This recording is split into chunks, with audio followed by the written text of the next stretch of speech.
Warren, how would you define true success? Well, I've said many times that if you get to be 65 or 70,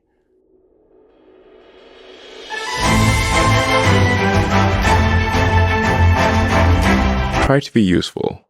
Do things that are useful to your fellow human beings, to the world. It's very hard to be useful.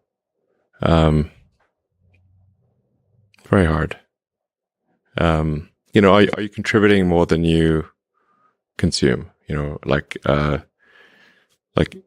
you try to have a positive net contribution to society? I think that's the thing to aim for. Not to try to be sort of a leader just for the sake of being a leader or whatever.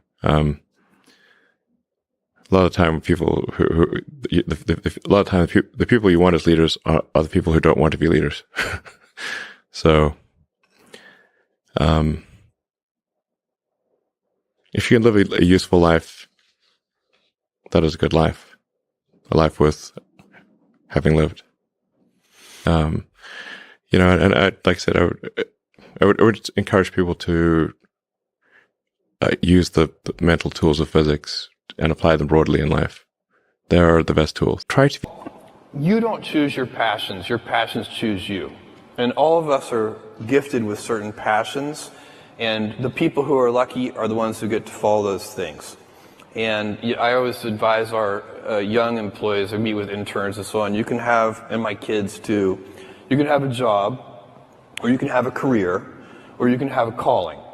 And if you can somehow figure out how to have a calling, you have hit the jackpot, because that's the big deal. And most people don't ever get there. You're very lucky if you have a career. A lot of people end up with a job. And so, for me, I have been interested in rockets, space travel, propulsion, since I was a 5-year-old boy. And I have spent a tremendous amount of time thinking about it. So it's not like I really have a choice to follow this passion. It has captured me. We don't get paid for it. It's not something that we'll make any money from for a very long period of time if it works out. But it's this deep belief that you're trying to make a change, you're trying to connect people in the world, and I really do believe that if you do something good and if you help people out, then eventually some portion of that good will come back to you. And you may not know up front what it's going to be, but that's just been the guiding principle for me in the work that we've done. And I hope that some of the work that we do can play a role in empowering you and so many more entrepreneurs to build the next great companies.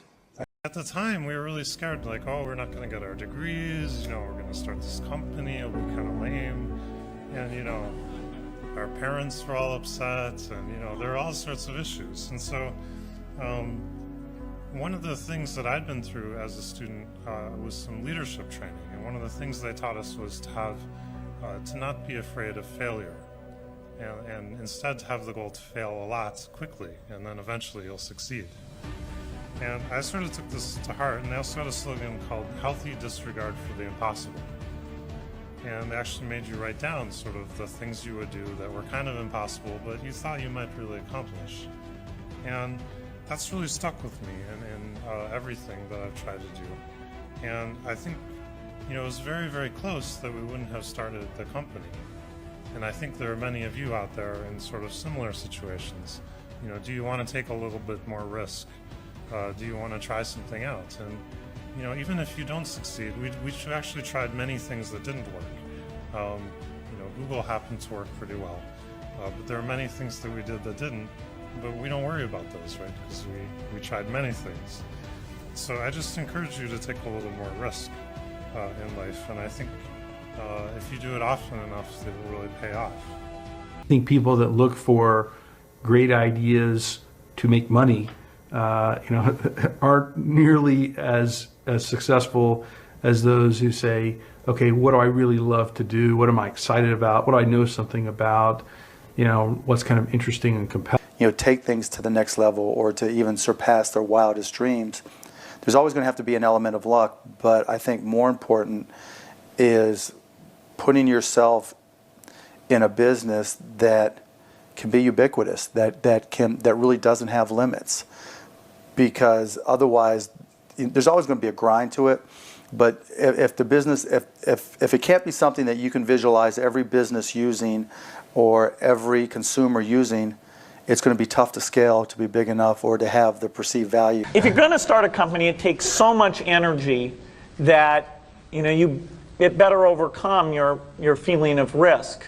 I don't think that you necessarily, if you're going to start a company, should do it at the start of your career. I think there's a lot to be said for working for a company, learning how they do things. If you're young, it's hard to go lease premises. They made that hard for me. You couldn't rent a car when you were under 25 at the time, so I was always taking taxis to go see customers. The people would, people would say, well, we're going to go have a discussion in the bar. Well, I couldn't go to the bar.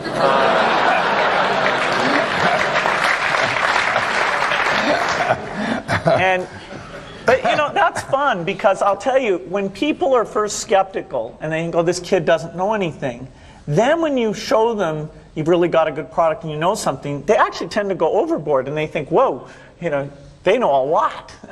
Let's really do an incredible amount with these people. So our youth, at least in this country, was a huge asset for us once we reached a certain threshold. It's hard to hire older people because they'll be a little bit conservative about whether they should come and take the risk. And it took 3 or 4 years before we could go out into the normal sort of employment pool. But those problems that come with starting a firm, you better think of those as part of the pleasure, part of the challenge that is part of the excitement.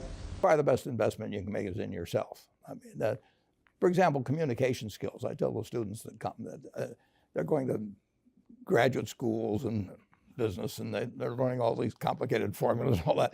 If they just learn to communicate better, and both in writing and in person, they increase their value at least 50%. And, I mean, if you can't communicate, somebody says, it's like winking at a girl in the dark. Nothing happens, basically. And you have to be able to get forth your ideas, and that's relatively easy. I did it myself with the Dale Carnegie course. Some people wish I'd taken a shorter course now in terms of my talking later on. But it's just hugely important. And if you invest in yourself, nobody can take it away from you. I think wealth is a kind of instrument to create welfare.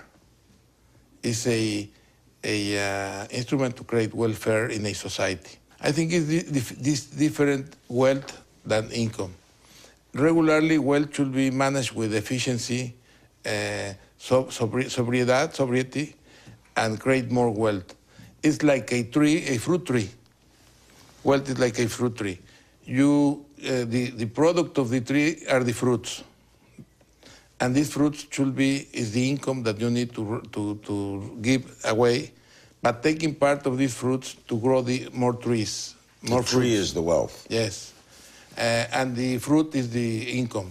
So you need to create more wealth, more fruits, more trees, and to have a bigger production of wealth and of income. The second piece that I think I learned is that as an entrepreneur, right, it's very important to find a problem that you want to solve, that you are passionate about.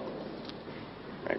There is and this is the same thing that, in fact, Professor Sharma at UDCG, I was blessed to have him. He'd always say that I am not going to give you a list of problems and then you can go and work on anything. You find a problem, and then I will grade you on the quality of the problem that you find, and then I'll grade you on the quality of solution that you actually do. So the same rules apply for an entrepreneur, that it's not solving problems, it's first finding problems. Once you find the problem, right, then you solve it.